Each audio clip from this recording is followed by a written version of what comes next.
सम्माननीय सभापति महोदय, पूज्य गुरुजन वृंद, उपस्थित मोर प्रिय सान और बड़ भाई भौणी माने आज एही पवित्र स्वाधीनता दिवस अवसर रे मते किछि कहिबार सुजोग मिलिथिबारु मु निजकु धन्य मने करुछि।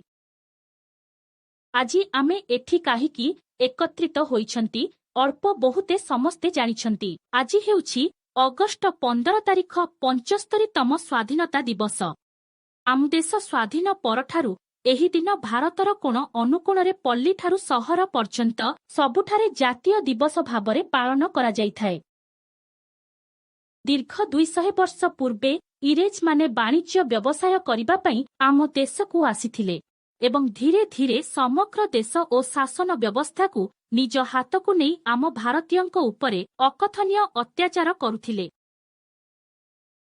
आम देशर अनेक संग्रामी एही अत्याचार को विरोध करी अनेक संग्राम करुथिले। सेमानंक मध्यरु अनेक निज जीवन को बाजी देइथिले ओ केतेक सारा जीवन बंदी जीवन रे कटाइथिले। शेषरे देशर किछि विशिष्ट संग्रामी यथा महात्मा गांधी, सुभाष चंद्र बोस, चंद्रशेखर आजाद, राजगुरु इत्यादिंक नेतृत्वरे समस्त भारतीयंकु एकत्रित करी इंग्रेज मानंकु आम देशरु विताड़ित करिथिले ओ आम देशकु 1947 मसीहा अगस्ट 15 तारिखरे स्वाधीन कराइथिले।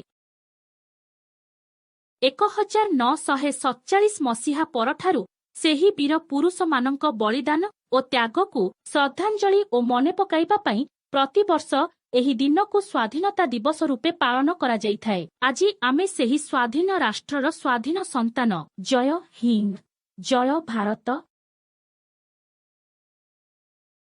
धन्यवाद। दयाकरी वीडियो भल लागिले वीडियो को सब्सक्राइब और वीडियो को लाइक करने को जमारू भूलिबेनी।